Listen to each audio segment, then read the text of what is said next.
Assalamualaikum warahmatullahi wabarakatuh. Halo, kami dari Atoli Gaudi akan menjelaskan rumah kebaya yang berasal dari suku Betawi. Sebelumnya, Indonesia merupakan negara kaya dan kebudayaan yang beragam, mulai dari bahasa, suku, agama, dan ras. Dengan keragaman tersebut, membuat setiap daerah memiliki perbedaan yang cukup signifikan.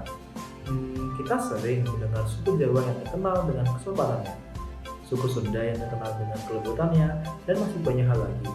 Perbedaan kebudayaan tersebut yang membuat kita semakin dikenal di seluruh dunia. Keragaman budaya dapat dilihat dari beberapa aspek, salah satunya rumah adat. Rumah adat di setiap daerah itu memiliki karakteristik yang sangat signifikan tergantung dari kondisi alam masing-masing daerah. Dari setiap bagian-bagian rumah adat memiliki filosofi dan fungsi yang unik dari tiap ruangan itu.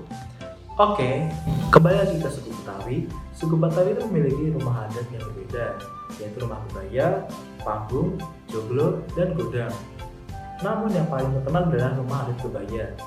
Selain namanya yang unik, bentuk rumahnya pun juga unik ya.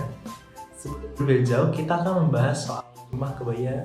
Mari kita ulas sedikit dari sejarahnya rumah kebaya itu sendiri. Kata Betawi sebenarnya berasal dari kata Batavia. Sebelumnya, Batavia bersama Jayakarta yaitu suatu kawasan yang merupakan perpanjangan kekuasaan Kerajaan Demak yang pada tahun 1620-an berhasil dikalahkan. Oke, selanjutnya saya akan serahkan kepada Angel. Halo Angel. Oke, masuk. Sebelumnya, terima kasih kepada rekan Faizal. Selanjutnya akan saya ambil alih. Oke teman-teman, jadi sejak beberapa tahun yang lalu, kawasan ini sudah dihuni oleh beberapa orang asli di wilayah tersebut. Namun pada saat itu lebih banyak didominasi kekuasaan kerajaan dari Tarumanegara dan Pakuan yang berlatar belakang Sunda hingga abad ke-16. Makanya wajar saja bila awalnya etnik Sunda telah mendominasi kawasan Betawi. Batavia sendiri dulunya merupakan jalur perdagangan Asia yang termasyur, di mana para pedagang dari luar pulau dan negara pun ikut serta dalam jual beli di dalamnya. Fakta menarik yang menyebutkan bahwa ketika Batavia dikuasai oleh Belanda pada tahun 1893, dilakukanlah sensus yang dimana tercatat sebagian besar suku pribumi yang tinggal di wilayah Batavia telah hilang atau dihilangkan. Dan untuk pertama kalinya pada tahun 1930, Betawi dianggap sebagai suatu etnis di mana penyebaran penduduknya diawali di daerah pesisir. Kemudian, untuk cikal bakal rumah adat kebaya sendiri atau nama lainnya adalah rumah Bapang, merupakan hasil akulturasi dari suku Jawa dan Sunda. Untuk pengaruh Sunda sendiri dapat dilihat dari terusan serondoi di atas teras. Sedangkan untuk pengaruh Jawa sendiri terlihat dari atapnya yang seperti joglo. Rumah adat khas suku Jawa. Kemudian, untuk pembagian ruang dibagi menjadi 3 kelompok ruang, yaitu ruang belakang, ruang tengah, dan depan. Hal itu melambangkan hierarki antara laki-laki dan perempuan yang terdapat dalam suku budaya Jawa dan Sunda, yang kemudian diadaptasi oleh sebagian rumah etnik Betawi.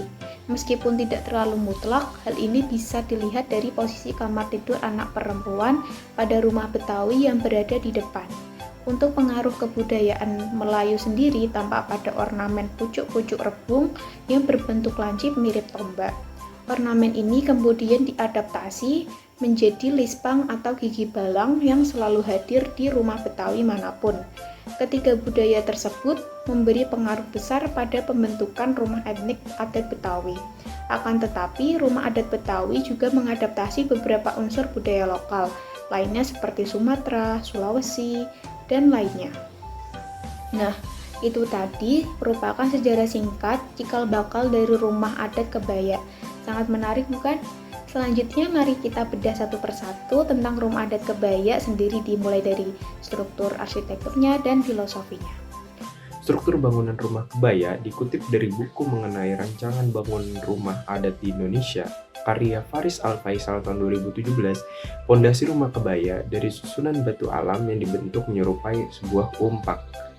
Pondasi tersebut menyangga tiang-tiang rumah yang mengokoh tegakkan berdirinya suatu bangunan. Bagian atap umumnya terbuat dari material genteng, tanah, atau anyaman daun tirai, dibentuk seperti pelana dengan kemiringan bagian depan yang sangat rendah. Pendopo atau teras dibuat cukup luas dilengkapi meja atau kursi di dalamnya. Pada bagian teras dan luar rumah dipisahkan dengan susunan pagar kayu yang dibuat berbentuk segitiga simetris. Konstruksi gording dan kuda-kuda terbuat dari material kayu gowok dan kayu kecapi, sedangkan balok tepi terbuat dari kayu nangka.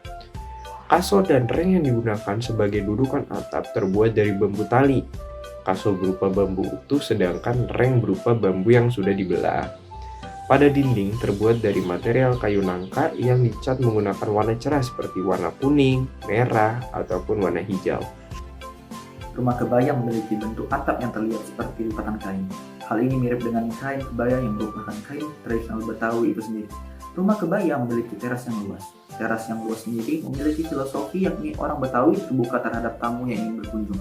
Pada teras terdapat kursi yang disebut amben, yaitu merupakan kursi yang umumnya terbuat dari rotan, bambu, atau kayu jati. Lantai teras atau bisa disebut juga dengan gejolongan menyimbolkan penghormatan kepada tamu. Dalam setiap bentuk rumah tradisional Betawi memiliki fungsi yang berbeda, dan setiap sisi pada rumah kebaya memiliki filosofi yang mendalam. Rumah adat kebaya memiliki filosofi yang cukup menggambarkan masyarakat Betawi itu sendiri. Lalu berikutnya ada serondoyan. Serondoyan disebut juga sebagai dapur. Biasanya berada di belakang rumah. Wilayah ini hanya bisa dimasuki oleh penghuni rumah tersebut. Hal ini mengartikan bahwa tamu sangat dimuliakan saat berada di rumah ini. Lalu selanjutnya ada atap dari rumah kebaya. Atap pada rumah kebaya ini memiliki filosofi, yaitu atap seperti pelana yang dilipat dan jika dilihat dari samping, terlihat seperti lipatan kebaya, di mana kebaya sendiri merupakan kain tradisional masyarakat Betawi. Lalu selanjutnya ada samping rumah adat kebaya. Jadi pada bagian samping rumah adat kebaya ini memiliki tempat untuk makan keluarga. Dalam budaya Betawi, hal ini merupakan hal yang biasa, yang bertujuan agar para pihak keluarga yang masih hidup bisa mengingat bahwa akan ada kematian yang kelak nantinya. Lalu yang ketiga ada tangga penghubung. Rumah kebaya memiliki tangga yang menghubung antara ruang luar atau daerah luar dengan bangunan utama, atau bisa disebut juga dengan balak suji yang memiliki arti komunikasi atau penghalang masuknya bencana ke dalam rumah. Penghubung ini bermaksudkan silaturahmi agar tidak adanya hal yang terpisah-pisah. Oke, masuk ke dalam filosofi ruang. Pada rumah kebaya ini, filosofi ruang yang pertama adalah teras pendopo. Teras besar ini merupakan salah satu hal yang penting yang menjadi ciri dari rumah kebaya. Biasanya, terdapat meja dan kursi pada teras ini untuk menikmati waktu bersama keluarga atau menyambut tamu. Filosofi yang terdapat pada teras dalam rumah kebaya ini yang berarti mereka orang Betawi menghormati dan sangat terbuka untuk setiap tamu yang berkunjung. Terakhir ada ornamen pada rumah adat. Rumah kebaya dan rumah adat Betawi lainnya memiliki ornamen ukiran untuk setiap masyarakat Betawi yang membangun rumah adat Betawi. Untuk rumah kebaya sendiri tidak mempunyai ukiran spesifik karena ukiran tersebut disesuaikan oleh masyarakat Betawi itu sendiri. Ada beberapa ukiran yang memiliki filosofi tersendiri seperti ukiran bunga matahari. Biasanya berada di atas pintu ruang tamu dengan artian bahwa kehidupan pemilik rumah harus bisa menginspirasi bagi masyarakat di sekitarnya. Lalu ada ukiran bunga melati. Biasanya diukir pada tiang rumah yang memiliki arti bahwasanya pemilik rumah tersebut harus mempunyai perasaan dan hari yang harum. Lalu ukiran gunungan atau tumpal, melambangkan kekuatan alam yang terdiri dari manusia, semesta, dan alam gaib. Dan masih ada lain-lainnya.